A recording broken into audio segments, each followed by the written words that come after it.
Lindsay Elizabeth Buziak was born on November 2nd, 1983 in Victoria, British Columbia. She was the first daughter of Jeff Buziak, a local real estate agent, and Evelyn Wright-Mayer, a stay-at-home mom. And in 1986, Lindsay became a big sister when her sibling Sarah was born. And though her parents' marriage ended in the mid-1990s, the divorce did not fracture Lindsay's family bonds, because she would remain close to both her mother and her father as she grew up, luckily. So as a child, Lindsay split time between Victoria and the peaceful summers at Lake Cowichan, where the family kept a trailer at an RV lot. And those summers were filled with laughter and play, and Lindsay's younger sister, Sarah, fondly remembers learning to swim just to keep up with her energetic big sister. And from an early age, Lindsay's personality just sparkled. And she was often described as a happy, outgoing little girl, quote, full of joy, unquote, as her mother recalls. And there was a fashionable flair about her even in childhood. One story even recounts how young Lindsay once begged for grape-flavored bubblegum simply because it matched her purple outfit, which is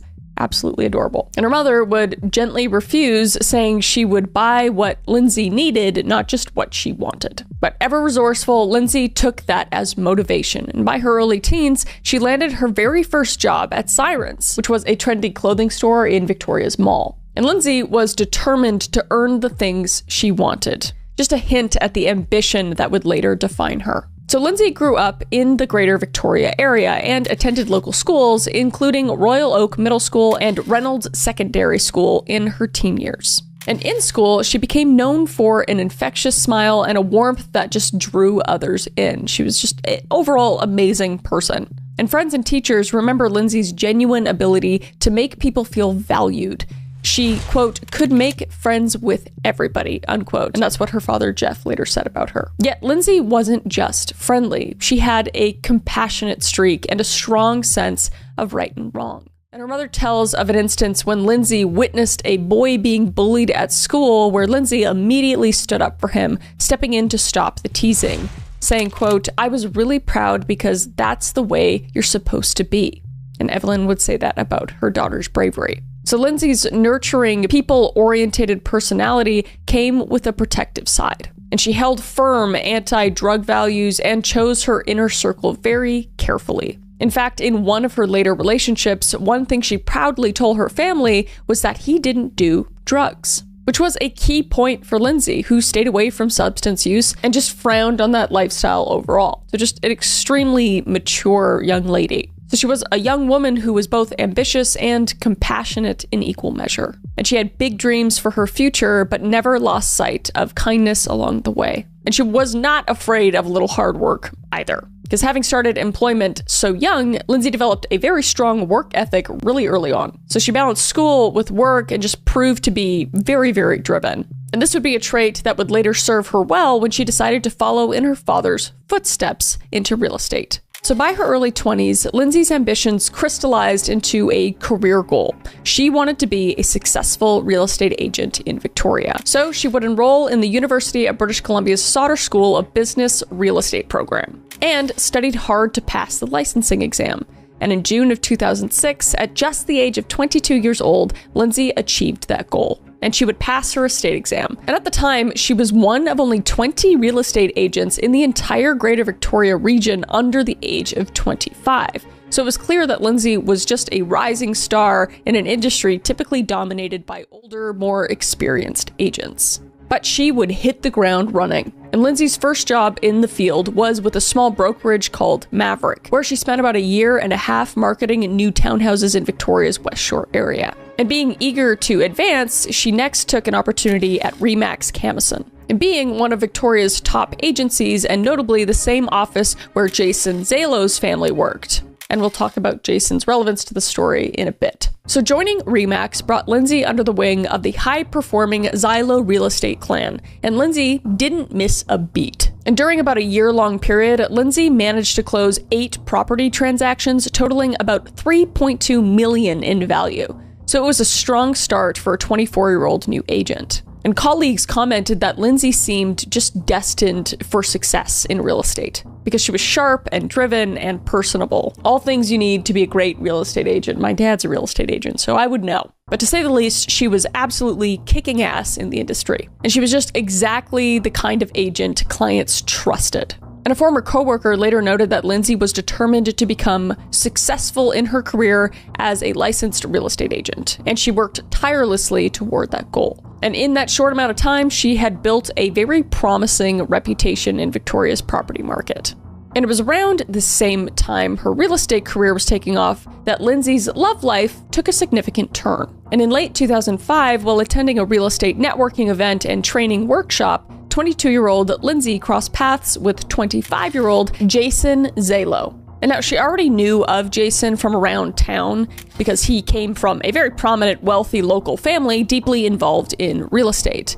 And Jason's mother, Shirley, was a successful realtor also. And the family owned investment properties as well. So they were just kind of known in that industry. And Jason himself had been a competitive hockey player in his youth and now worked as a mortgage broker and realtor. So in Lindsay's eyes, the Zalo family were real estate royalty in Victoria, and she was impressed. Quote, she really looked up to the fact that Jason was in the real estate industry and his mom was too, unquote, said Lindsay's friend Vicky, saying that Lindsay seemed to be excited to be welcomed into the Zalo's world. And by mid-2006, Lindsay and Jason began dating seriously. And their relationship moved quickly, and soon they were living together. And the Zalos provided the couple with a one-bedroom condominium in Victoria's Inner Harbor area, which the family owned. And that area, I've been there a bunch of times. Beautiful, absolutely beautiful area. And quite expensive. And they also spent summers at a lavish lakefront vacation home Shirley Zalo had purchased on Shawnigan Lake, where Lindsay and Jason enjoyed the amenities, and even had a private basement suite.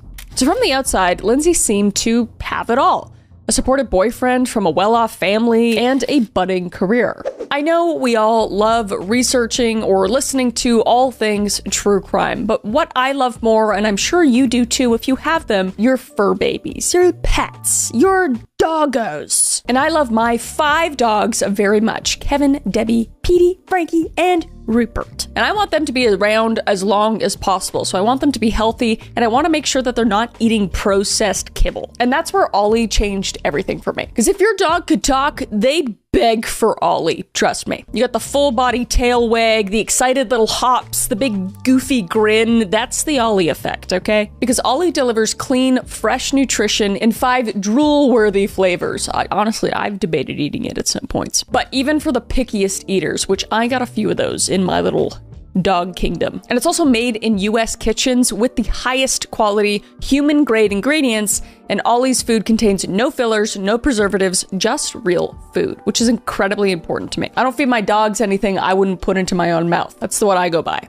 And here's the thing, healthier food means a happier pup. More energy, shinier coats, better poops. Who doesn't want a better poop, you know? And more excitement at mealtime. And with 5 protein-packed recipes like fresh beef with sweet potatoes or fresh turkey with blueberries, even the pickiest eaters can't resist. And getting started is super simple. You just take their 30-second quiz about your pup, and they'll create a customized meal plan. So you don't even have to think about it. And your welcome kit comes with 2 weeks of meals, a free storage container, and a guide to transition your dog to their new diet, because that is extremely important as well. And what really sets Ollie apart is that they're the only fresh dog food that comes with unlimited routine health screenings. From diet and digestion to dental health, you get direct access to experts to keep your pup on track, which again, super important to me. I care about my dogs extremely deeply, and I want them to be as healthy as possible. But it's like having a detective on the case of your dog's health, and 90% of pet parents saw positive changes within 30 days. Dogs deserve the best, and that means fresh, healthy food. So head to ollie.com/CCCM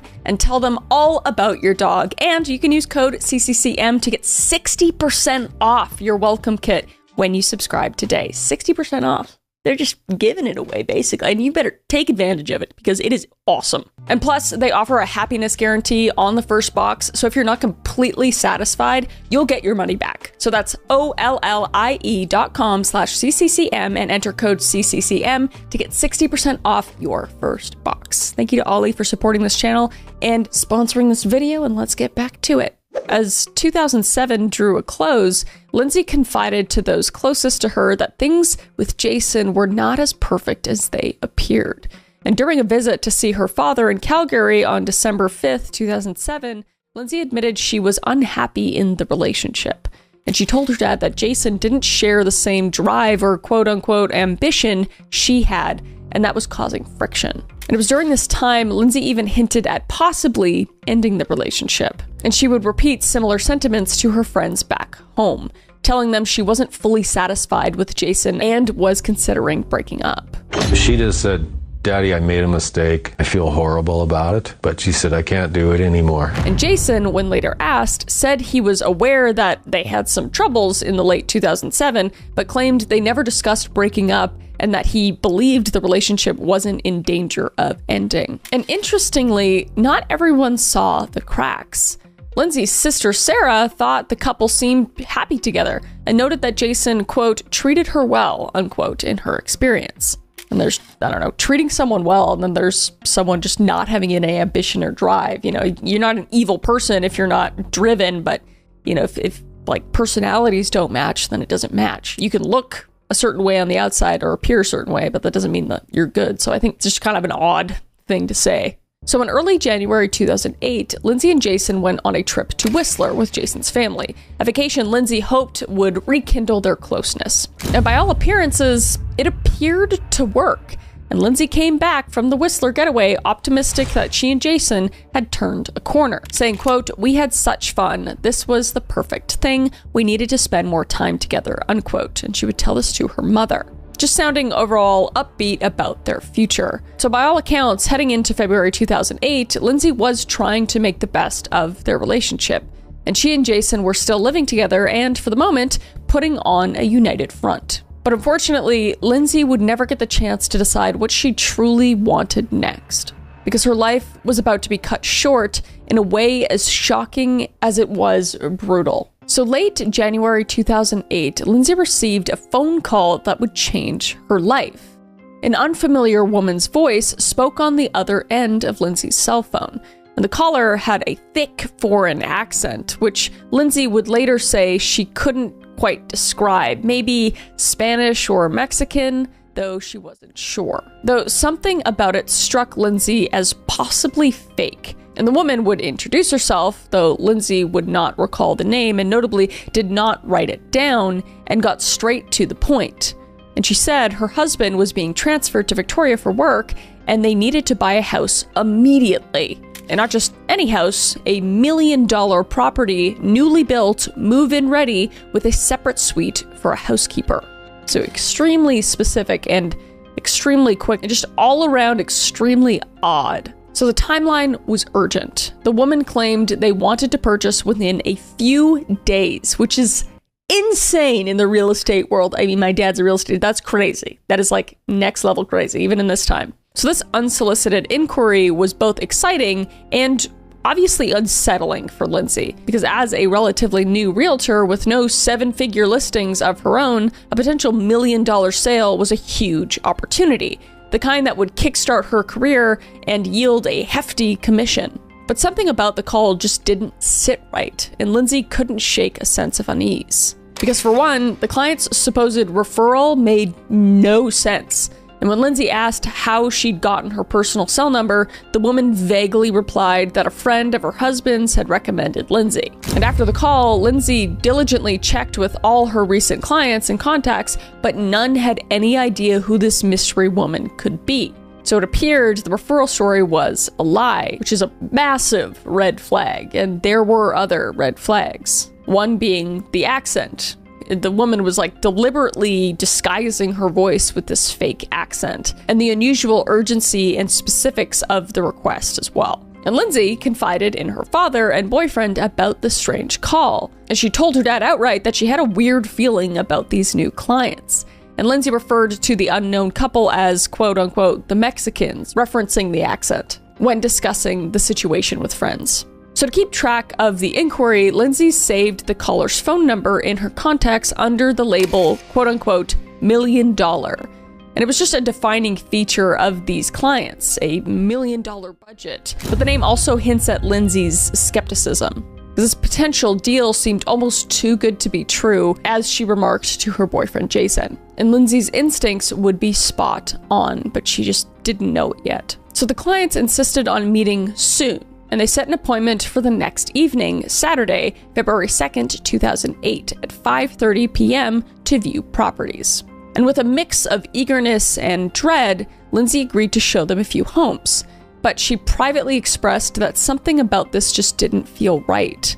And court documents later confirmed what Lindsay feared, because the people behind that phone were setting a trap. I want to take a break from today's video to thank today's sponsor, a brand that supports this channel, and that brand is Surfshark. Surfshark VPN, to be exact. And honestly, I've been using it for months now, and it's become essential for how I create content and stay safe online. And let me show you why Surfshark is different. First off, and this blew my mind, one subscription covers unlimited devices. I'm talking your phone, laptop, smart TV, and even your gaming console. Everything all at once. No more choosing which device gets protection, which is awesome. And here's what I love most. Surfshark now covers 100 countries. They're literally the only VPN to reach this milestone, which is pretty impressive if you ask me. So when I'm traveling for content or just need to access different Netflix libraries for research, I can connect anywhere. And speaking of Netflix, Surfshark unlocks 15 major country libraries, including the US and Japan. Some of the best shows are in the US and Japan, just saying. And it's just a game changer for finding content inspiration. But it's not just about entertainment at the end of the day, because with their strict no logs policy and RAM-only servers, your data literally disappears the moment you disconnect, which is incredibly important to me now that I've actually educated myself on how all that works. It's really scary. So this feels good. Plus, their 24/7 live support has saved me multiple times when I needed help abroad, when I was still figuring the whole thing out. And here's the thing, you can try it completely risk-free with their 30-day money-back guarantee. So make sure to check out Surfshark and go to surfshark.com/callmekris, that's KALLMEKRIS, and use code CALLMEKRIS at checkout to get 4 extra months of Surfshark VPN completely free. And I'll make sure to put the link in the description and pin a comment down below. But seriously, surfshark.com/callmekris, use code CALLMEKRIS and get those 4 extra months and protect all your devices, because you deserve protection and you deserve to watch whatever the heck you want. And thank you also for choosing to watch this video. And thank you to Surfshark for sponsoring this video. Let's get back to it. So on Friday, February 1st, the day before the showing, Lindsay hustled to prepare for her big clients. So she spent the day selecting suitable homes in the upscale Gordon Head neighborhood of Saanich that fit the couple's criteria for a home, which was new construction, vacant, around $1 million. And one property was recent build on a small cul-de-sac, and that was 1702 Dusa Place. And this house was listed at $964,000 and was brand new and unoccupied, a perfect candidate for a home. And it had been built by a developer named Joe D'Souza, a friend and business associate of none other than Shirley Zalo, Jason's mother. And Lindsay herself had never listed this property. Another agent in her office had it, but as a realtor, she could show any MLS listing and still earn commission. So the quiet street had only 4 houses on it, arranged around a short dead-end lane that intersected a main road. So the scene was set for very private viewing, which, as we'll see soon, was by design. But there was no busy traffic, and 2 of the 4 homes on the cul-de-sac were still under construction. In other words, few potential witnesses around. And that evening, Shirley Zalo decided to stop by the condo where Lindsay and Jason lived. And Shirley arrived around 7:15 p.m., supposedly just as a casual visit to see her son and his girlfriend. And as she entered the unit, Shirley happened to catch Lindsay in the middle of a phone conversation. And it was the mystery woman calling back to finalize the next day's plans. And for about 10 minutes or so, Shirley overheard bits of Lindsay's side of the discussion before Lindsay hung up.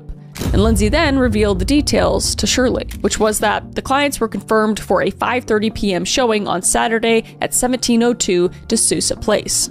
So everything was arranged. And Shirley later said that she immediately felt concerned. Sensing Lindsay's slight discomfort, Shirley repeatedly offered to go to the showing in Lindsay's place, essentially volunteering to meet the clients herself.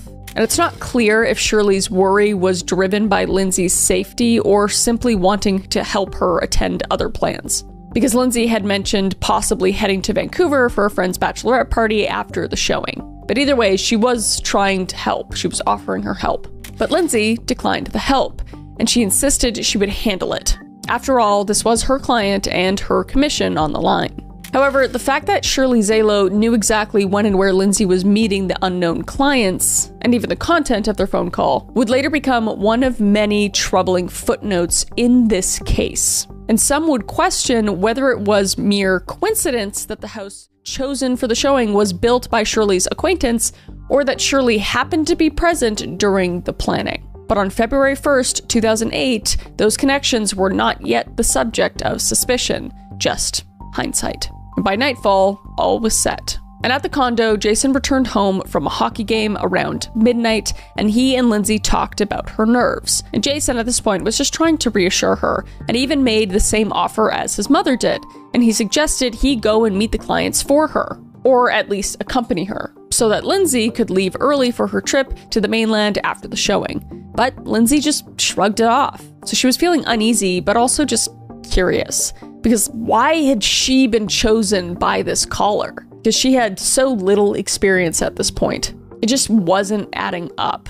And again, I mean, we look at this case with all the red flags there, but hindsight's 2020. I mean, you just don't know at this point. You don't assume that people are going to hurt you. So still, Lindsay told Jason she would do it and that he didn't need to interfere. And if she was concerned, she surely would accept help. At least that's what Jason thought. So when she declined his help, he assumed she felt confident enough to proceed. And they went to bed, perhaps both a little on edge, but hopeful that by the next evening, Lindsay might be closing the deal of her life. So February 2nd, 2008 began normally for Lindsay Buziak, albeit with jitters. That morning, the mysterious client actually called the landline at the condo and reached Jason, because Lindsay was out at the time. And Jason told the caller Lindsay wasn't home and offered to give her Lindsay's cell phone number. But the woman coolly said she already had it. And Jason noted that the caller's accent sounded like, quote-unquote, broken Spanish, just confirming the same voice Lindsay had heard on the phone as well. And this brief exchange was the last contact before the ill-fated meeting. So as afternoon approached, Lindsay grew increasingly anxious. And around 2 p.m., she went into her Remax Camison office on Chatterton Way. And there she pulled aside two receptionists and asked them to search the names and the phone numbers of these clients, because they had given her numbers and names, and they should be in the real estate database, if they had bought anything in Victoria specifically. So Lindsay just basically wanted to see if these people had any history of buying or selling in Victoria, just to know that these people exist or have done business here. But nothing came up. It was as if they didn't exist. So Lindsay was visibly uneasy at this point, quote-unquote freaked out, according to the colleague who overheard her talking about the situation. And sensing her discomfort, a few coworkers, including one named Cal, offered to accompany her to the 5:30 showing. But Lindsay, again, declined the offer, reassuring them that it was okay because her boyfriend Jason would be there for backup. Quote, she had full confidence her boyfriend was going to be there, unquote, Cal would recall. So Lindsay may have been spooked, but she had a safety plan, and that was that Jason would meet her right after the clients arrived, just to be sure everything was fine, so at least there's that. So at around 3 p.m., Lindsay left the office and met up with Jason for a late lunch downtown. And they chose a restaurant by the Inner Harbor and finished around 4:24 p.m. And that was the time that was actually stamped on their paid bill later.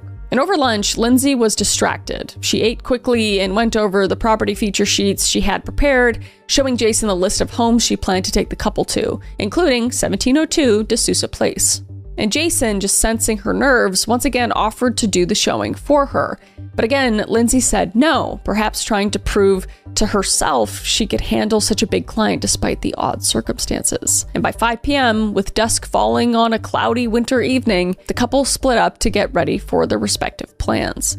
And Lindsay headed back to their condo to change clothes, wanting to look professional for her high-end clients. And Jason, meanwhile, drove to a nearby auto detailing shop called SHC Auto Graphics to briefly meet a colleague and pick up a friend, Cohen Oatman. And Cohen was both a friend and an employee of Jason's, and they played on the same men's recreational hockey team. And the two had gone to a hockey game scheduled for later that night, after Lindsay's showing. And they intended to go together once Jason checked on Lindsay. So while Jason was in the meeting at the auto shop, his friend Cohen began calling his phone repeatedly, eager to link up. And by about 5:30 p.m., Cohen arrived at the shop and hopped into Jason's Range Rover. And Jason explained to Cohen that he had gotten a call from Lindsay earlier, asking him to meet her at the house because she was uneasy about the situation. And according to what Lindsay had texted Jason, she provided the address 1702 Dusa Place and essentially asked him to quote-unquote follow her there. So Jason would tell Cohen that a quick detour was needed, and they would swing by the house just to check that Lindsay was okay, and then head out to their hockey game after.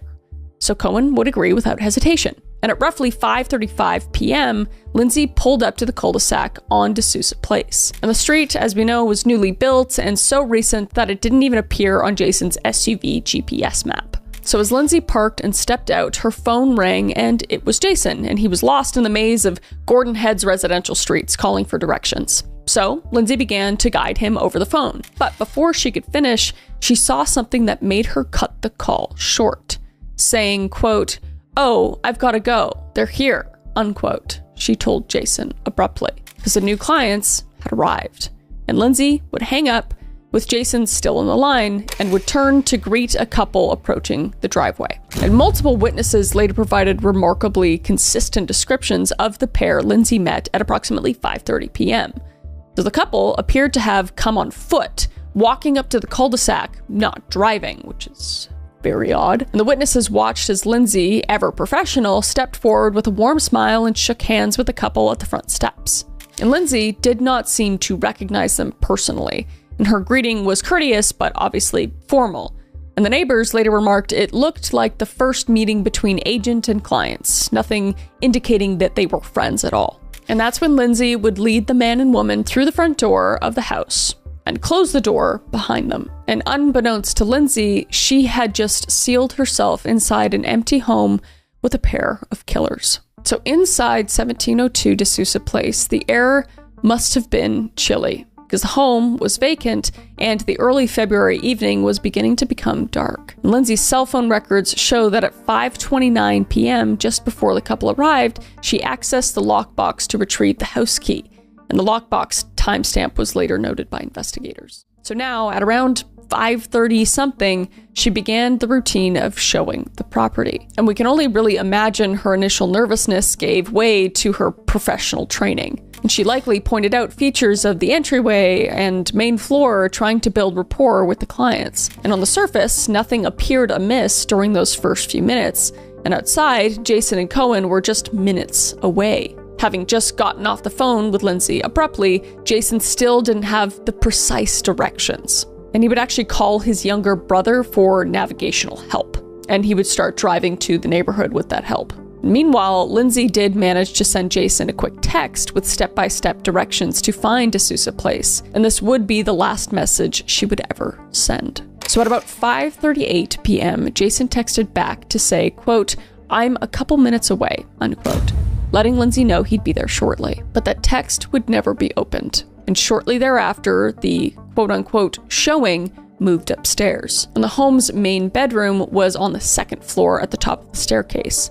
And perhaps Lindsay led the couple up, chatting about the layout, and walked ahead of them into the master bedroom to show off its ensuite bathroom. But it was at that moment, around 5:40 to 5:41 p.m., that the trap was sprung. And as Lindsay turned her back, one of the pair attacked her swiftly from behind. And it was at that point that Lindsay would be stabbed with a knife or knives, just in a frenzy. And Lindsay would have virtually no time to react or defend herself. But the attack would be vicious and personal. The whole scene was just the definition of overkill. And early news reports would sensationalize that Lindsay was stabbed, quote, more than 40 times, unquote, but police have since debunked that exact number as an exaggeration. But she did suffer multiple stab wounds concentrated in her chest and abdomen, along with numerous cuts and nicks. But it just indicated a very frenzied assault,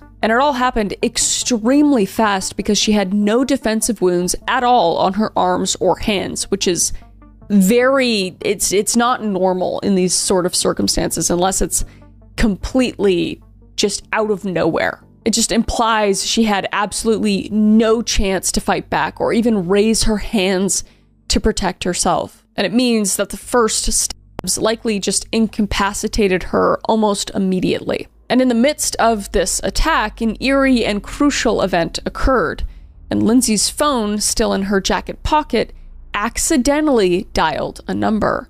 And at 5:41 p.m., as Lindsay was being attacked, her BlackBerry made an outbound call, a pocket dial, to a friend she wasn't in frequent contact with.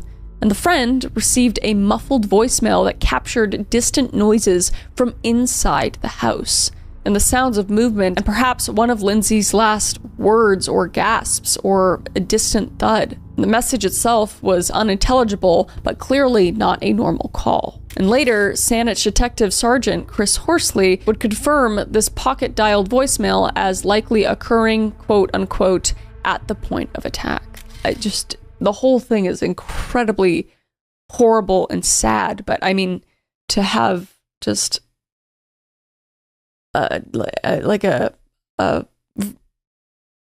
recording of it is, I can't even imagine what that would be like I just think about the families at this point, and it's just like, I just can't imagine. But basically, it was an inadvertent cry for help that went unheard in time. And at around 5:45 p.m., Lindsay was almost deceased, and she would be laying in the master bedroom of that home. So the unknown man and woman had executed their sick, disgusting plan. But at that same moment, headlights swept into Dusa Place, and Jason and Cohen arrived at the address. Later than expected, but finally there. And as they pulled up in front of 1702, Jason saw something odd through the decorative glass of the front door, and he glimpsed a shadowy figure moving in the entrance foyer, and then a person quickly receding from view deeper into the house as the Range Rover's headlights illuminated the front window. So it looked like someone was peeking out and then retreated. And Jason assumed this was just part of the showing, that maybe Lindsay and the clients were walking around inside, and just not wanting to interrupt or seem like an overly nosy boyfriend, he decided not to barge in. And Lindsay had allegedly asked for him not to interfere with the showing by making his presence known. And instead, Jason chose to park down the street for a few minutes to give the showing a little bit more time. And he told Cohen that it looked like the appointment was still going on, so they should just wait. So Jason would drive a short distance away, then circle back a couple of minutes later. And by now, it was close to 5:55 to 6 p.m., and he parked in front of the house again, but no sign of anyone was through the windows now. And that's when Jason sent a text to Lindsay's phone saying, "Are you okay?" But there was no response. And he tried then calling her cell, but then there was no answer.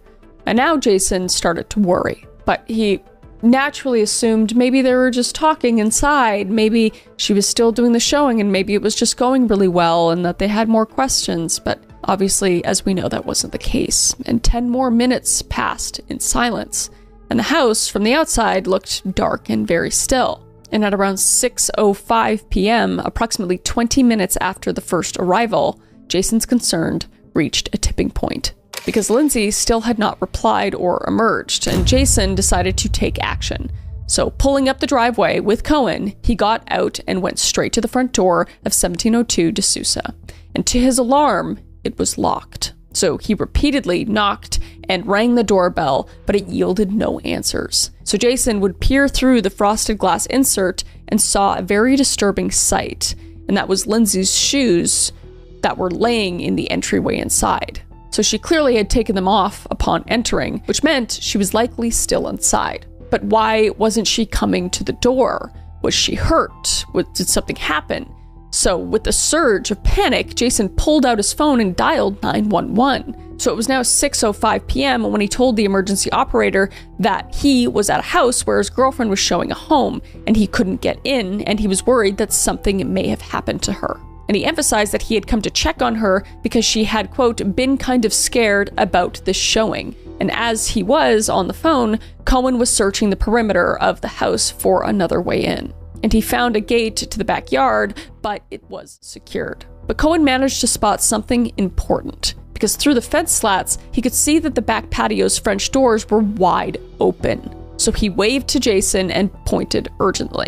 And the killers, it turns out, had fled through those back doors moments earlier, escaping into the night. And in their haste, they left the doors gaping open behind them, and likely slipped through a gap in the backyard fence out to that main road. So seeing that open door, Jason hung up with 911 mid-call after providing the address and sprang into action. And he ran to boost Cohen over the backyard fence, and Cohen dropped into the yard and dashed through the open French doors into the house. And he immediately unlocked the front door from the inside, allowing Jason to rush in behind him. And the two men split up in the foyer, and Cohen took the main floor and Jason took the second.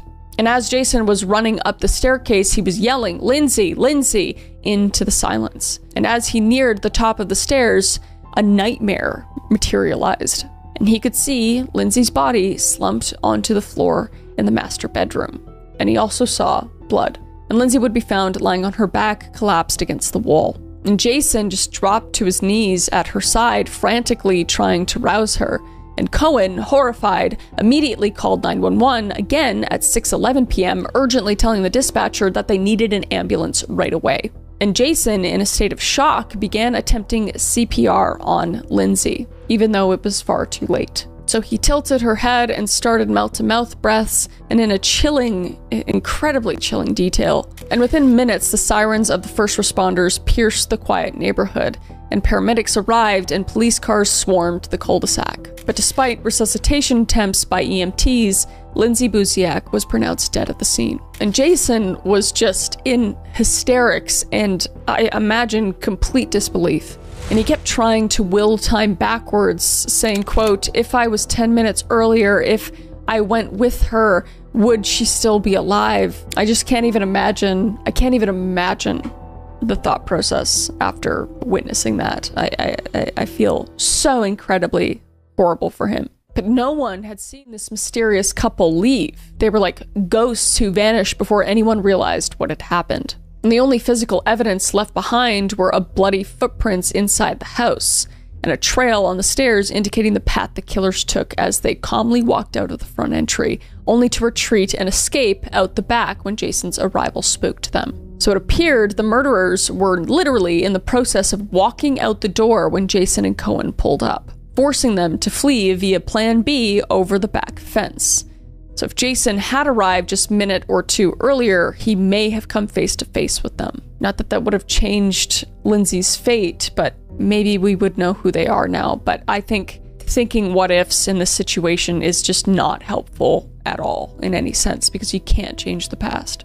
So in a matter of minutes, a bright, beloved young woman's life had been brutally snuffed out.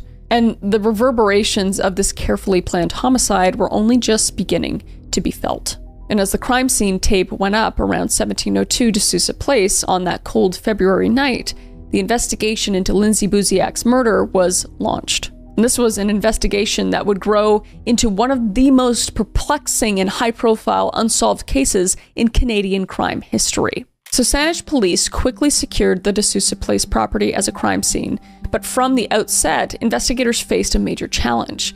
And that was that the scene had been compromised by the frantic rescue effort. And in their desperation to find and help Lindsay, Jason and Cohen had necessarily trampled through the house, inadvertently contaminating evidence, which, I mean, you can't blame them. I mean, they were trying to look for her and then trying to help save her. Like, I just feel so bad. But within hours, the Saanich Police Department's major crime unit took charge of the case. And they realized they were dealing with anything but an ordinary murder. And forensic examiners scored the empty house late into the night and the following days. But they would find no usable DNA or fingerprints from the perpetrators. And they assumed that the assailants had likely worn gloves and perhaps protective clothing or shoe covers that they took with them. So this was clearly an extremely calculated murder. And the murder weapon, presumed to be a sharp-edged knife, was not found at the scene either. And the only clue was the bloody shoe prints tracked along the floor. But even these were limited, and the specific shoe brand or size was not released publicly, suggesting it might not have even been distinctive enough to trace conclusively. And and the absence of defensive wounds on Lindsay and the sheer ferocity of the told investigators that this was a targeted execution, not a robbery gone wrong. And how would it even be a robbery? This was a vacant home. So the only conclusion could be that this was a calculated attack, a murder in the first degree.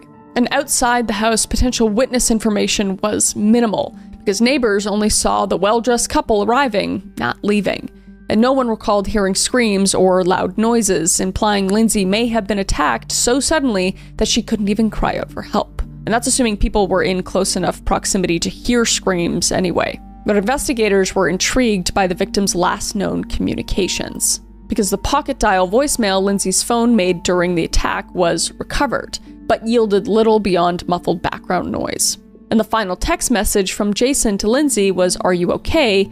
and it remained unread on her phone. The police also quickly traced the cell phone that had lured Lindsay, and it was, as suspected, a burner phone registered under a bogus name, which was Paulo Rodriguez, and a fake business address in Vancouver. And records showed it had been purchased 3 months earlier in Vancouver and activated just the day before the murder. And it made calls exclusively to Lindsay and was powered off permanently soon after she was killed. So authorities believed that the phone was used only for planning and executing this crime, then disposed of. Just a hallmark of organized, premeditated murder. And it even pinged off a cell phone tower near the murder house the night before, suggesting the suspects did a dry run or surveillance of the area in advance. Which is just sickening, horrifying, chilling, sickening. It's all just a nightmare to think about. So the forensic and physical evidence thus painted a grim picture. And that is that this homicide was carefully organized and executed by individuals who knew exactly what they were doing, likely had done it many times before, because the degree of planning just indicated an experienced hand. Using an untraceable phone, choosing an empty house, a new build, and minimizing forensic traces. Yet, paradoxically, the overkill violence was very emotional and amateurish in its frenzy. So you have this very calculated, planned murder, and then the murder itself felt like a rabid attack of emotion. Like it wasn't thought of, it just happened out of nowhere. It just didn't fit the profile of a dispassionate professional hit. So this contradiction just puzzled police, because the murder had both highly professional elements and intensely personal ferocity. So within the first day, police had to consider a difficult reality. The two suspects seen by witnesses had essentially vanished into thin air at this point, and they left virtually no trace of their identities inside the house, and no one saw a getaway vehicle. So the only thing known was how they looked, and that one had possibly a fake accent. So the composite sketch of the female suspect was developed from witness descriptions and released to the public a year later in 2009. And it depicted a Caucasian woman in her mid-30s with short, stylish blonde hair and a calm expression. And alongside, police described the male suspect as Caucasian, about 6 foot, with dark hair, wearing a brown jacket. And the woman's dress was also highlighted, a black, white, and red patterned dress that was very distinctive. And for investigators, it was as if the suspects had worn a mask and then disappeared into a crowd, though. And they had to start considering who could have orchestrated such a plot and why Lindsay was the target. So the Saanich police threw themselves fully into the hunt for Lindsay's killers. And the department was not large, and a murder of this complexity was a major undertaking. And at least 5 full-time investigators were assigned to the case. And they conducted exhaustive interviews with everyone in Lindsay's life, including family, friends, colleagues, past clients, ex-boyfriends, rivals, anyone who might shed light.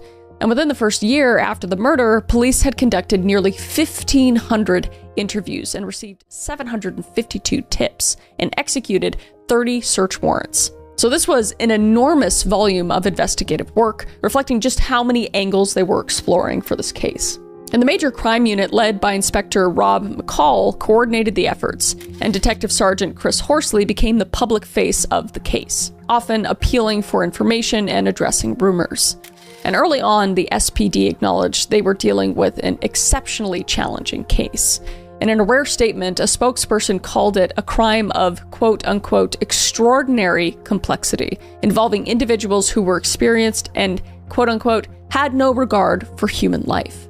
And leads were pursued not just in Victoria, but across provincial lines, recognizing the possible wider connections, such as ties to Calgary or Vancouver criminal groups. And Saanich police welcomed help from outside agencies as well. And the RCMP, the Royal Canadian Mounted Police, were brought in to provide oversight and specialized resources. And the case was also significant enough that the FBI agents from the United States were later consulted, particularly when it came to the new technology and behavioral analysis. And over the years, the investigation grew to staggering proportions. And by 2020, Saanich police said they had over 2,000 persons of interest or entities logged in the case file. And they had obtained in excess of 35 court warrants and production orders, targeting cell phone companies, internet providers, and even social media like Facebook to pull data relevant to the crime. But the sheer volume of information was immense, requiring meticulous organization and analysis. But detectives were determined to not let a single clue slip through the cracks, and they would also examine cell tower pings. And advanced techniques like DNA analysis were repeatedly applied to what few samples they had, though initially none yielded a suspect profile. And the house had been professionally cleaned just before the showing, as it was a newly staged house, so there was little trace of evidence in the environment to start with. So from day one, investigators and armchair detectives alike grappled with the burning question: who ordered the murder of Lindsay Buziak, and why? And over the years, several theories emerged, some pursued by police, others fueled by internet speculation. But we'll explore the main ones here, noting what evidence, if any, supports them and how authorities have responded. So first, we have Jason, Lindsay's boyfriend. Naturally, he would be the first suspect, and the first person that police would scrutinize. Because in most homicide investigations, you start with the inner circle or those closest to the victim. And Jason was right at the center. He was the one who found her body, and that often raises suspicion, obviously. So could Jason have been involved in setting up Lindsay? And motive-wise, the relationship had known troubles, as we know. Lindsay had considered leaving him, and there were rumors of jealousy as well. Some who distrusted Jason speculated he might have arranged to eliminate Lindsay if he couldn't bear to let her go. And it didn't help Jason's case in the public eye that his family was wealthy and influential, because people love to suspect the rich boyfriend in a true crime story. However, police have repeatedly stated that Jason Zalo is not a suspect, and that's because Jason's actions and alibi on the day the murder largely, completely check out. Because after lunch, he was indeed seen on surveillance video at the auto shop at around 5:30 p.m., leaving with Cohen in his Range Rover. And the timing on the CCTV proves he was not at the murder scene when Lindsay was killed, because she was likely being killed at 5:40 to 5:41 p.m., and it would have been difficult to make it there and pull it off in that time. And by difficult, I mean quite literally impossible. And additionally, Jason voluntarily underwent a polygraph test and passed it convincingly, according to police. And he handed over his phone and even participated in a detailed reenactment video with investigators walking through his discovery of Lindsay's body on camera to aid the investigation. Basically, he had no hesitation to volunteer any help to the police. He was extremely forthcoming throughout the entire investigation. And investigators found no forensic or digital evidence tying Jason to any part of the murder planning. And his cell phone records, for example, showed genuine attempts to find her and not any coordination with unknown parties. And about a year after the murder in early 2009, Saanich police formally cleared Jason of any sort of involvement.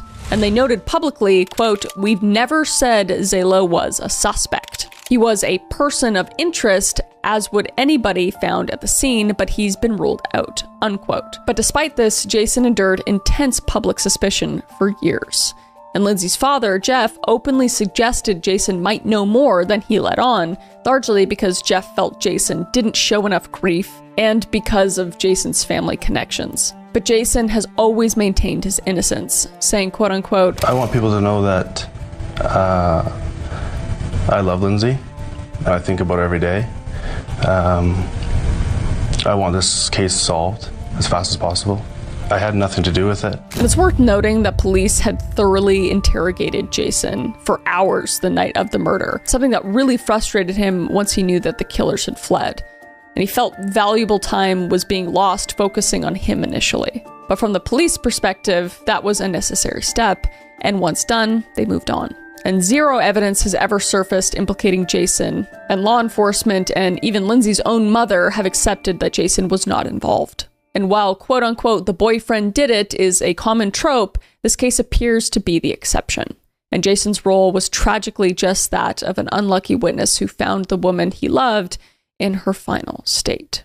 So if not Jason, what about someone else in the family? And online sleuths turn their gaze to Shirley, Jason's mother. Shirley was a successful realtor and a formidable personality by many accounts. And true crime forums have swirled with the speculation that Shirley could have orchestrated a hit on Lindsay out of some dark motive. Perhaps anger if Lindsay was planning to leave Jason, or other personal conflicts. And it didn't help that Shirley was directly connected to key elements of the scenario, like we talked about before. She was present when Lindsay discussed the showing details and the address, and the builder of the murder house, Joe D'Souza, was Shirley's friend. And some theorists pose the question that if Shirley were involved, that might explain how the killers knew Lindsay's schedule and chose that specific house. However, police have never named Shirley as a suspect even, and they have explicitly said that no member of the Zalo family is under any sort of suspicion. And Shirley provided an alibi for the time of the murder. She was actually out at dinner, by some reports, and cooperated with police interviews. And Lindsay's mother, Evelyn, publicly stated she does not believe Shirley had anything to do with it, calling the notion an unfounded rumor. And over the years, Shirley largely just stayed quiet about the rumors that have swirled, but by 2022, she'd had enough. And that year, Shirley filed a defamation lawsuit against Jeff Buziak, which is Lindsay's father, and two administrators of his website, accusing them of maliciously spreading false accusations that she was the murderer. In other words, Shirley took the extraordinary step of suing the victim's father to clear her name. And this underscores how deeply the unproven allegations had hurt her family. And the case is still ongoing and has not been resolved in court, but Shirley's position is clear.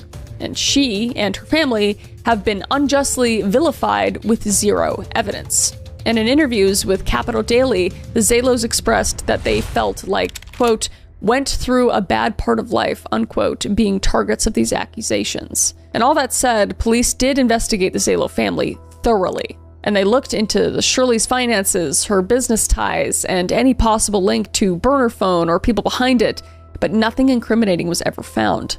And the fact that Shirley heard part of the phone call appears to have just been coincidence, which, I mean, I don't think that's hard to believe. And she was Jason's mom, and it was known to often drop by. And Lindsay wasn't hiding her clients' communications. And while it's indeed eerie that the killer's house was built by Shirley's acquaintance, Joe D'Souza, police have never indicated Joe or Shirley were involved beyond that weird coincidence. So aside from internet suspicion, the case against Shirley is unsupported by hard evidence, and police cleared her, as well as Jason's brother and anyone else in their orbit, and that was fairly early on. So the Zalos, in truth, suffered not only the loss of someone they cared about, and they insist that they deeply cared about Lindsay, but also damage to their reputation due to rampant speculation. But I also just can't help but feel horrible for Lindsay's family and them just wanting the truth, especially her father. But I mean, that doesn't excuse, defaming someone, but I think just wanting to know answers, I can't even imagine how that feels. So I feel for both the families. But one of the most intriguing and initially compelling theories had nothing to do with Lindsay's boyfriend or his family at all. And instead, it centered on something Lindsay supposedly saw that she shouldn't have moment. So in late 2007, about 2 months before her death, Lindsay took an impromptu weekend trip from Victoria to Calgary. And Calgary's in Alberta, which is the province right next to British Columbia. And this was to visit her father and old friends.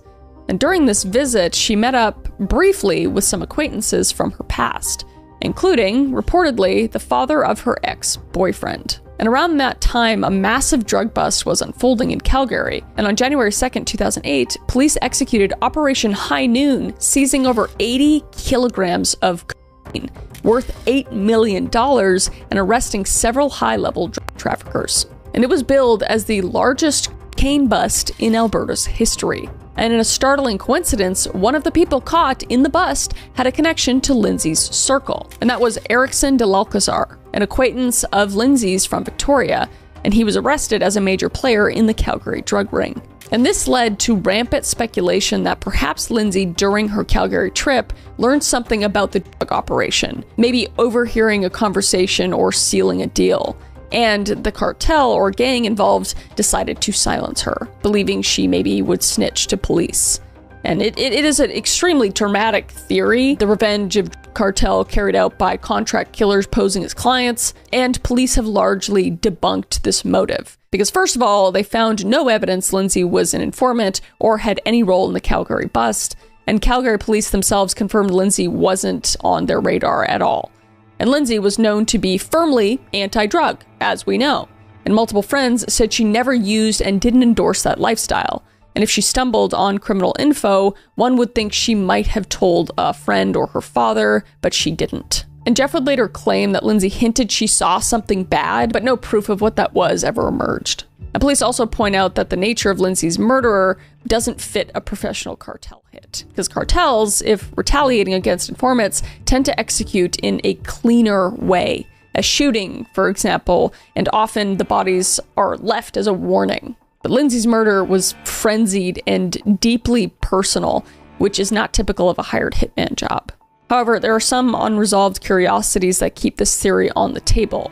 And investigators confirmed that after returning from Calgary, Lindsay looked up the Facebook profile of a relative of someone arrested in the drug bust and even tried calling that person. Quote, "We don't know why she was on his Facebook. We don't know why she called him," unquote.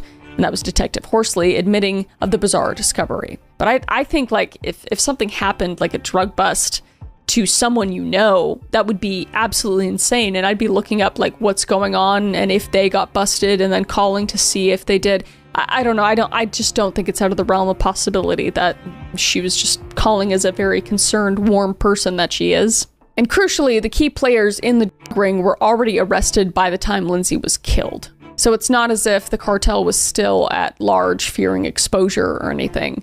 And in the end, while the Calgary connection may be alluring and was also popularized in a 2010 Dateline episode, police eliminated it as a viable motive at all. And they publicly stated Lindsay's murder did not appear to be ordered by a cartel or drug gang, and the timing and method just didn't align. So with the most obvious suspects and scenarios ruled out, the investigation turned to more complex possibilities. And one such angle was that someone within the real estate industry or closely acquainted with Lindsay's work set her up. And this theory suggests an inside job element. Perhaps some agent at her job could access her schedule. Notably, the killers knew Lindsay would be alone at the house at the exact time, which hints that they had inside information on her appointments. And police did look at colleagues and even past clients, and there was gossip about disgruntled client or a jealous competitor, but nothing concrete materialized publicly. However, it was later uncovered that early in the case, police suspected certain violent individuals on Lindsay's Facebook friend list might have been involved. And Lindsay, by all accounts, was a friendly person who had over 100 Facebook friends, including some people with criminal backgrounds. And Victoria's social scene is such that you could know someone who knows someone, basically kind of thing. It's very tight-knit. So detectives initially thought perhaps one of those contacts with a shady past could have orchestrated the murder. And this line of inquiry appears to have dovetailed with both the drug theory and general suspicion of anyone in her orbit with criminal ties. But again, no definitive evidence ever came from it. And another theory considered whether organized crime beyond the drug angle might be involved, such as money laundering in real estate or someone Lindsay inadvertently offended in a property deal. And Saanich police have said publicly, to date, they found no link between Lindsay's legitimate real estate work and her murder beyond the ruse used to lure her. In other words, it wasn't a case of a deal gone bad or clients seeking revenge. The real estate viewing was just a convenient trap. And over time, investigators formed their own theory that aligns with the evidence. And that is that Lindsay's murder was a personal vendetta by someone or multiple people close to her. As one summary put it, quote unquote, the investigators believe Buziak's murder was very personal and planned by someone close to her, perhaps someone with access to inside information from her office. So this just points to a scenario where someone in Lindsay's social circle held a grudge or motive to harm her. And not necessarily a best friend, but maybe a friend of a friend or acquaintance. And they might have leveraged others, like the couple, to do the dirty work, keeping their own hands clean. And it could explain the rage in the killing and personal motive, combined with the cunning plan. But to this day, police have not publicly named any such individual, and it seems likely the conspiracy involved more than just the man and woman Lindsay met. Perhaps insiders who provided information or had the motive, and outsiders who carried it out. So the enduring mystery is identifying all these players and proving their roles. So to summarize this consensus, Lindsay Buziak's murder was a targeted killing, meticulously planned by one or more people who knew her personally or peripherally, and it was not random, not a burglary, not a crime of passion in the moment, but a premeditated assassination of a young woman for reasons that may stem from personal hatred, betrayal, or perceived threat. And over 15 years later, we are closer to understanding the how of the crime than why. The full truth remains locked behind lips that so far have refused to speak. And from 2008 through to today, Jeff, Lindsay's father, organizes an annual walk, a walk for justice in Lindsay's memory, every February 2nd, which is the anniversary of her death. And come rain or shine, Jeff leads supporters through the streets, holding banners and signs with Lindsay's photo and pleas for information. And these walks have grown to attract dozens, sometimes over 100 people, all marching to remind the community that a killer or killers still walk free. Quote unquote, "Until there are arrests made, I will continue walking," Jeff vowed. And as of 2025, he has kept that promise for 17 consecutive years. And the walk usually starts at Saanich Municipal Hall and ends at the BC Legislature, symbolically taking the call for justice to the authorities' doorstep. And Jeff also harnessed the power of the internet early on, and he created a website, lindsaybuziakmurder.com, intended as both a memorial and a hub for tips and discussion. And that site became a double-edged sword, because on one hand, it provided an avenue for members of the public to submit information anonymously, and for Jeff to publish his thoughts and any updates or theories he endorsed. But on the other hand, it also became a hotbed of speculation, hosting wild theories and at least one malicious fake confession as well. And Jeff moderated the site with help from volunteer administrators, but there were times when emotions ran high and defamatory content was posted. But despite these controversies, the site undeniably kept Lindsay's case in public consciousness. And in media appearances, Jeff has been candid and relentless, and he's given countless interviews to local and national outlets. Perhaps most famously, he appeared on Dr. Phil's television show in an episode aired on May 2019 to talk about Lindsay's case and plead for tips. And during these interviews, Jeff became increasingly vocal that he felt the police investigation was incompetent and corrupt, and he's even floated theories of police cover-ups and high-level interference, though without any hard evidence.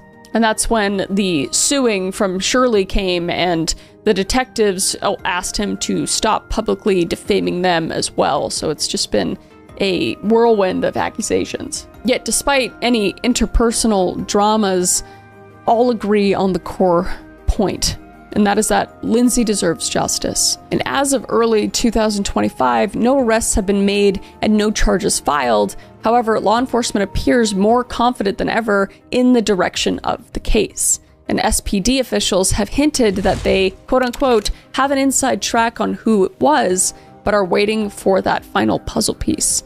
So this suggests that investigation is in the phase of building a prosecutable case, gathering hard evidence like DNA, corroborating witness testimonies, or perhaps hoping someone from the conspirators' circle flips. But one challenge the case status faces with each passing year is the statute of limitations on public attention. Because memories fade, witnesses get harder to track down, and physical evidence can degrade. But the silver lining is there is no statute of limitations on murder in Canada, thank goodness. And the case can remain open indefinitely until solved. And the police seem determined to see it through. But that is the case of Lindsay Buziak. If for whatever reason you have any information at all on this case, I highly suggest you call the Saanich Police Department. And again, my heart goes out to the families involved. If you have any other cases you want me to deep dive into and to let you guys know about, let me know in the comments below.